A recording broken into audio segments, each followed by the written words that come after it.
Talvez o grande erro das pessoas que estão dentro do esportes é achar que esportes não é uma bolha. Né? Então, por exemplo, a gente olha a ministra falando que esportes não é esportes, a gente fica revoltado, mas a gente precisa entender que, cara, é a minoria das pessoas que conhecem o que realmente acontece dentro de esportes.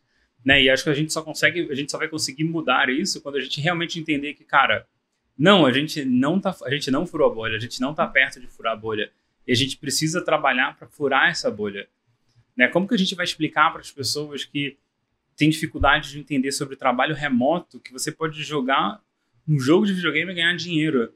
E assim, para nossa realidade, talvez para a realidade, se a gente for comparar para a realidade do Brasil, assim, a galera que acompanha esporte eletrônico é um público muito privilegiado.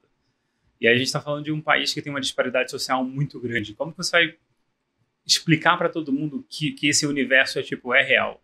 Às vezes parece até fantasia. Como assim? Tem uma galera que, tipo assim, existe um escritório que todo mundo vai e joga, e pra gente que tá do meio, acho que acaba ficando quase clichê explicar isso.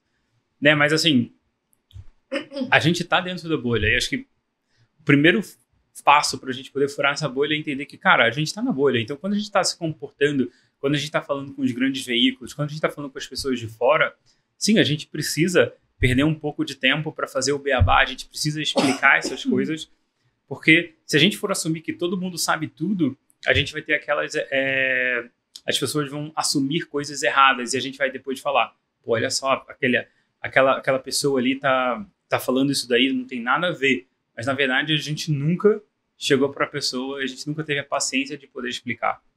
Né? Eu acho que assim, a gente tem super exemplos em outros esportes onde isso acontece, esportes que têm muito mais tempo que esporte eletrônico. Esporte eletrônico tem bem menos do que 20 anos. Se for pegar no Brasil como negócio de verdade, eu diria que você pode chamar que esporte eletrônico começou a virar negócio talvez em 2015, e eu estou sendo bem otimista ainda. Na verdade começou um pouco antes com a vinda do CS, né? Mas ali era grupo Ele de era pequeno, amigos. ele era pequenininho Não dava, ainda. porque assim, acho que vira negócio quando existem pessoas que trabalham e vivem daquilo. Né? Na época do CS lá atrás, acho que ninguém vivia daquilo de verdade, ou se vivessem eram 10 pessoas.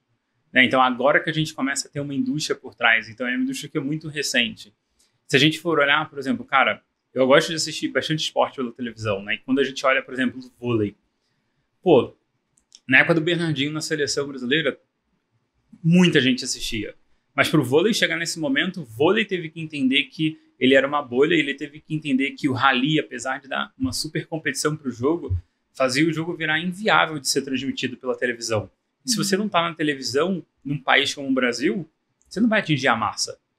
E aí você teve, por exemplo, a Fórmula 1, que talvez há 3 anos atrás, 4 anos atrás, todo mundo falava que o esporte estava morto, até que a Liberty Media compra e ela entende que fazer stories e postar fotos dentro do cockpit vai engajar a torcida, vai engajar o fã, e aquilo vai trazer uma proximidade. Então, é tudo isso que a gente precisa olhar para o lado, a gente precisa ir para a gente poder entender que, cara, a gente ainda tem um caminho para percorrer. Você acha que, por exemplo, na verdade, só fazendo um comentário, eu acho que chegou mais próximo, assim, de dar uma furada nessa bolha, acho que de repente foi o Free Fire, né? Que como tem muita gente, assim, que vem da periferia, eu acho que deu uma pequena furada nessa bolha. Ou você não tem essa visão? Não, eu acho que sim. Eu acho que talvez acho que não dá pra falar furar a bolha, mas eu acho que talvez o Free Fire tenha sido o jogo mais democrático que já existiu no Brasil. Porque ele conseguia... Assim, a restrição para jogar era muito menor, onde você podia jogar de 3G, 4G, você não precisava ter um Wi-Fi, você não precisava ter um celular topo de linha, e a gente está falando que um celular, às vezes, de 500, 600 reais rodava, contra o League of Legends, você precisa de um computador aí de, sei lá, talvez 3, 4, 5 mil reais para você jogar, então ele acabava sendo bem mais democrático, né? Mas se a gente for pegar um pouquinho de números, né, falando assim, um pouquinho do meu passado, tem vários institutos, vários lugares que fazem pesquisa sobre o mercado, mas eu vou puxar um pouquinho a sardinha para onde eu estava, né, porque eu fazia isso. Cara, no Brasil a gente tem uma população ali, de 220 milhões. Então, a Newzoo estima que no final de 2022 a gente tinha 100 milhões de brasileiros jogando. E aí jogando, eu tô falando desde jogar LoL, CS, Dota, FIFA no PlayStation, mas eu tô falando de jogar Candy Crush. Por exemplo, a minha avó joga Candy Crush. Então, assim, ela tá nesse número, mas eu vou falar que a minha avó é gamer? É muito difícil.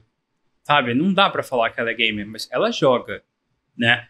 Tá dentro desse número. São 100 milhões de pessoas. Então a gente tá falando aí de 40% da população brasileira. 55 milhões de pessoas assistem live stream de jogos. Então, por exemplo, ele vai assistir alguém jogando na Twitch, no YouTube, no Facebook Gaming. Então você vê que já é bem menos da metade. E 22 milhões de pessoas assistem no Brasil esportes pelo menos uma vez ao ano. Então, assistir esportes pelo menos uma vez ao ano, a gente está falando, por exemplo, pode ser só a final do CBLOL, pode ter sido, por exemplo, ano passado, o Major do Rio, né? Então, se a gente for comparar em percentual, a gente está falando aí que talvez atinja 10% da população. E aí, sim, a gente está na bolha, né? Mas assim, acho que o mercado é muito próspero, a gente está crescendo de maneira muito rápida, mas acho que talvez o primeiro passo é entender que, sim, a gente precisa ser um pouco mais educacional, a gente precisa pegar na mão das pessoas e falar, cara, vem ver que isso daqui só não é... Sabe aquele estereótipo? Não é só isso. Tipo assim, tem um universo por trás, tem um monte de gente que está produzindo. Tem cameraman que existe em novela, tem roteirista, tem criativo, tem planejamento, tem atendimento, tem um monte de função que está ali para operar.